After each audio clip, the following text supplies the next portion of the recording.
salaamullaahi calaykum waraxmatullaahi tacaala wabarakaatu. kulanti wacan u wanaagsan daawadayaal, kusoo dhowaada barnaamijka Soomaaliya ee siyaasadda oo habeen walba xiliyadan oo kale aan idiin soo gudbino. waxaynu barnaamijka kusoo qaadanaa xaaladaha xasaasiga ah ee siyaasadda dalka iyo dibaddaba. Haga Media ayaad ka daawanaysaan. qodobada ugu waaweyn caawa waxaa ka mid ah Saadaq John oo kasbaday quluubta taliyaha ciidanka dhulka Soomaaliyeed iyo taliyaha oo hadal lama filaan ah jeediyey. wararkii ugu dambeeyay dagaalka Galmudug ka socda waan eegi doonaa. Sheekh Shariif Sheekh Axmed iyo Xasan Sheekh Maxamuud oo muddo kadib markii ugu horeysay safar wadajir ah galaya, halkee ay ku wajahan yihiin waan idiin soo gudbin doonaa. xogtii ugu dambeysay rajada siyaasadeed ee Saciid Cabdullaahi Dani iyo heerka ay gaarsiisan tahay ayaan sidoo kale idiin haynaa. madaxweyne Farmaajona waxaa xiriir degdeg ah uu la sameeyay amiirka dalka Qatar. waxaynu u gadagalaynaa qaybaha hore ee barnaamijkeena. Saadaq Cumar Xasan Saadaq John, taliyihii hore ee booliiska gobolka Banaadir ee diiday muddo kordhin loo sameeyo madaxweynaha muddo xileedkiisu dhammaaday Maxamed Cabdullaahi Farmaajo, ayaa waxa uu dhawaanahan ka soo muuqday isaga iyo ciidamo u gaar ah howlgallo lagu sifeynayo al-shabaabka ku sugan qaybo ka mid ah gobolka Gado. Saadaq John iyo ciidankiisa oo dhawaan ka guuray magaalada Muqdisho ayaa fariisimo ka samaystay qaybo ka mid ah Dhuusamareeb iyo duleedkeeda, waxaana howlgalladan ay u muuqdaan kuwa dadku ay siyaabo kala duwan u arkaan in Saadaq John uu ka qayb qaato howlgallada lagu xuraynayo ururka al-shabaab. taliyaha ciidanka dhulka xoogga dalka Soomaaliyeed Generaal Maxamed Taaliil Biixi ayaa gudoomiyay kulan looga hadlayay duulaanka ka dhanka ah goobaha ay ku sugan yihiin al-shabaab ee gobolka Mudug ka tirsan. shirka waxa uu ka dhacay deegaanka Camaara oo dhawaan ciidanka ay kala wareegeen al-shabaab, iyadoo saraakiishu ay isku dhaarsadeen in duulaanka la kordhiyo. kulanka waxaa ka qayb galay wasiirka amniga Galmudug Axmed Macalin Fiqi, senator Cabdi Xasan Cawaale Qaybdiid iyo saraakiisha ciidanka hogaaminaysa. taliya Biixi oo BBC Soomaali la hadlay ayaa sheegay in Saadaq John uu gulufka dagaal ee Galmudug qayb ka yahay, uu aag dhan loo xil saaray, isla markaana khibradiisa ciidannimo laga faa'iideysanayo. su'aal la weydiiyay taliya Biixi oo ahayd maadaama horey darajooyinkii ciidanka laga qaaday Saadaq John ma ciidanka Galmudug isagoo ah ayuu dagaalka ka qayb galayaa mise si kale, isagoo jawaab aan la filayn u bixiyay taliyaha si la yaab leh oo yiri Saadaq waxa uu ka mid yahay ciidanka xoogga dalka oo aan anigu hogaaminayo. waxaana hadalladan ay qabsadeen baraha bulshada, dadka qaarna waxay ku tilmaameen inay tahay mid markaasi muujinaysa in Saadaq John uu yahay taliye karti leh oo xilligan aan laga maarmayn in laga faa'iideysto xirfadiisa shaqo ee xagga militarinimada. xog hoose oo soo bixaysa ayaa muujinaysa daawadayaasheena ku xiran Haga Media in Sheekh Shariif Sheekh Axmed iyo Xasan Sheekh Maxamuud ay si wadajir ah safar u qorsheynayaan, ujeedka ay u safrayaanna waa la ogaaday. madaxweynaha dowlad goboleedka Hirshabelle Mudane Cali Guudlaawe Xuseen iyo wafdi ballaaran oo uu hogaaminayo ayaa maanta gaaray degmada taariikhiga ah ee Cadalle ee gobolka Shabeellaha Dhexe. madaxweynaha oo wafdiga ballaaran hogaaminayay ayaa waxay isugu jireen wasiiro iyo xildhibaano heer federaal iyo heer dowlad goboleed, xubno labada gale ee dowladda Hirshabelle ka tirsan, waxaana sidoo kale qayb ka ah hogaanka gobolka Shabeellaha Dhexe, saraakiil iyo marti sharaf kale, waxaana si weyn halkaasi ugu soo dhaweeyay dadka deegaanka. madaxweynaha ayaa inta uu joogo degmada Cadalle waxa uu kulamo kala duwan la qaadan doonaa qaybaha kala duwan ee bulshada.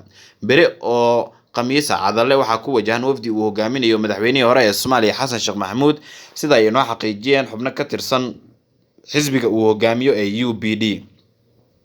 warar kale ayaa sheegaya in Sheekh Shariif Sheekh Axmed uu safarkaasi qayb ka noqon doono oo ay tagi doonaan labada musharax deegaano dhowr ah oo ku yaala Shabeellaha Dhexe oo hayb ahaan ay kasoo jeedaan ama deegaan ahaanba. olole doorasho oo xoog leh ayaa dalka uu galay, waxaana ay isku dayi doonaan in ay u gudagalaan sidii ay ugu qancin lahaayeen waxgaradka deegaanka in dadka ay dooranayaan dadka iyaga danta ay ugu jirto ay soo saaraan si gulufka siyaasadeed ee ay ku jiraan ay ugu guuleystaan. waxaana sidoo kale aad iyo aad xogo looga helayaa in labadan madaxweyne ay doonayaan in culays badan ay saaraan sidii Farmaajo meesha looga saari lahaa.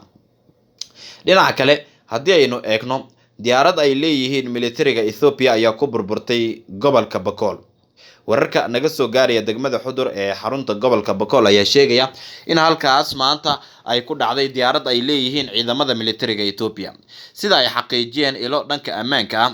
diyaaradda militariga Ethiopia oo nooceedu yahay kuwa sida qumaatiga u kaca ee loo yaqaano helicopterska ayaa ku soo dhacday garoonka diyaaradaha magaalada Xudur. Diyaaradda soo dhacday ayaa waxaa la xaqiijiyay in ay sahay u siday ciidamada militariga Ethiopia ee qaybta ka ah howlgalka Midowga Afrika ee AMISOM. Saraakiisha ammaanka ayaa dhankooda sheegay inaysan jirin wax khasaare ah oo ka dhashay marka laga reebo in diyaaradda burbur kooban uu soo gaaray. Diyaaradda soo dhacday ayaa waxaa la dhigay qayb ka mid ah garoonka diyaaradaha magaalada Xudur waxaana lagu bilaabay dib u habeyn xooggan oo lagu sameynayo. Garoonka ay diyaaradda ku soo dhacday ee magaalada Xudur ayaa hadda dib u bilaabay shaqadiisa inkastoo saacado kooban shaqadu ay xanibneed. Saraakiisha Ethiopia ma aysan sheegin sababta keentay in diyaaraddan ay dhulka ku soo dhacdo waxaana ay ku soo aaday xilli shil diyaaradeed maanta uu ka dhacay Ceelwaaq Soomaaliya kadib markii diyaarad ku socotay Mandheera ay halkaasi si degdeg ugu degtay oo ay la soo gudboonaatay cilad. 36 qofood ayaa saarnaa waxaana la sheegay in dadka saarnaa ay isku ehel ahaayeen marka laga reebo 3 qofood oo pilotkii iyo dadkii caawinaya ahaa. Waxay ku socdeen taasi laakiin diyaaradda oo xaalka ku xumaaday ayuu degdeg halkaasi ugu dajiyay pilotka isla markaana dadkii halkaasi ay soo wajahday xaaladda xun ayaa waxaa markii dambe gawaari laga saaray halka xuduudda ayaana laga gudbiyay oo gudaha dalka Kenya ayay gudaha u galeen.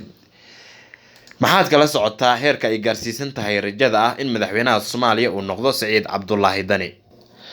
madaxweynaha Puntland Saciid Cabdullaahi Dani ayaa ku jira olole doorasho oo aan shaacsaneyn oo uu ku doonayo xilka madaxweynaha Soomaaliya inuu isu soo taago. Dani ayaa inkastoo uusan weli si rasmi ah u shaacin damaciisa haddana wuxuu qaadayaa tallaabooyin si cad u muujinaya inuu doonayo inuu la wareego kursiga uu hadda ku fadhiyo Maxamed Cabdullaahi Farmaajo. Sababta Dani uusan weli ugu dhawaaqin musharaxnimadiisa madaxweyne ayaa ah inay su'aal gelin karto dhexdhexaadnimadiisa doorashooyinka aqalka hoose iyo aqalka sare ee ka dhacaya deegaanada maamulka isaga uu hoggaanka u hayo ee Puntland isla markaana loo maleyn karo in xildhibaanada isaga uu doonayo uu soo saaran doono. Dani wuxuu wadaa dadaalo uu ku taageero raadinayo ololihiisa doorashada uu uga baahinayo wadamada xitaa aadka u daneeya siyaasadda Soomaaliya qaliijkaba ha ugu badnaadaan sida Imaaraadka. Ilwareetyo kala duwan ayaa warbaahinta u sheegay in Saciid Dani uu dhigiisa Jubbaland Axmed Madoobe kala hadlay inuu ka shaqeeyo sidii ay doorashada Jubbaland uga soo bixi lahaayeen xildhibaano isaga uu ku kalsoon yahay oo codkooda uu heli karo.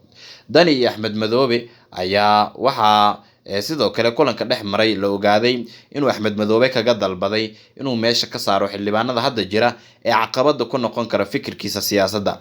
Deegaanada Puntland ayaa la sheegay in Saciid Dani uu ku dadaalayo sidii ay uga soo bixi lahaayeen xildhibaano isagoo daacad u ah oo gacantiisa uu ku soo saaran karo. Taageerada Jubbaland iyo maamulkiisa ayaa Dani gelinaysa rajo aad u weyn wuxuuna rumaysan yahay in si fudud uu ugu soo gudbi karo marka la eego caqabadaha siyaasadeed ee haatan aan hor oolin. Saciid Cabdullaahi Dani madaxweynaha dowlad goboleedka Soomaaliyeed ee Puntland ayaa waxaa guluf siyaasadeed oo aad u xoogan uu kala dhaxeeyay marka la eego ama dagaal siyaasadeed oo aad u xoogan 4 sano ee ugu dambeysay madaxweynaha iminka muddaxileedkiisu dhamaaday Maxamed Cabdullaahi Farmaajo waxaana dadka qaar ay u arkaan in madaxweyne Saciid Cabdullaahi Dani sababta ugu weyn ee hamiga gelisay ay tahay inuu u arko in madaxweyne Farmaajo uu ku fashilmay guud ahaanba xilka oo beesha caalamka in kamid ah ay qireen in isaga uu dib u hagaajin ku sameeyo. madaxweyne Farmaajo ayaa degdeg ula xiriiray amiirka dowladda Qatar. madaxweynaha muddaxileedkiisu dhamaaday Maxamed Cabdullaahi Farmaajo iyo amiirka dalka Qatar Sheikh Tamim bin Ahmed Al Thani ayaa yeeshay wada hadal dhanka telefoonka ah sida lagu baahiyay wakaalada wararka Soomaaliyeed ee Sona. Farmaajo ayaa amiirka dalka Qatar ugu hambaleeyay munaasabadda ciidda barakeysan ee Ciidul Adha. Maxamed Cabdullaahi Farmaajo iyo amiirka dalka Qatar Sheikh Tamim bin Ahmed Al Thani ayaa sidoo kale isweydaarsiga hambaliyada kadib u rajeeyay labada dal dhammaan muslimiinta kale ee dunida in horumar iyo barwaaqo ay ka gaaraan sanadkan kiisa kale. wada hadalka dhex maray madaxweynaha waqtigiisu dhamaaday iyo weliba amiirka dalka Qatar ayaa imaanaya xilli ay jiraan warar sheegaya Qatar inay joojisay lacagihii la filayay inay ku bixiso ololaha doorashada madaxweyne Farmaajo. dowladda Soomaaliya iyo weliba Qatar ayaa waxaa ka dhaxeeyay xiriir aad u weyn 4tii sano ee ugu dambeysay, waxaana loo arkaa in dowladda Qatar ay ka mid tahay dowlado dhowr ah oo miisaaniyadda dowladda ka jiray lacag xad dhaaf ahna siin jiray dowladda. guud ahaan waa naga intaa barnaamijka Soomaaliya iyo siyaasadda oo aad ka daawanayseen Haga Media. Haga ka dhigo saaxiibka koowaad ee xaqiiqda aad ka xiganayso. Inteenu dib ugu kulmi doono barnaamijkan kan xiga. Nabadgelyo.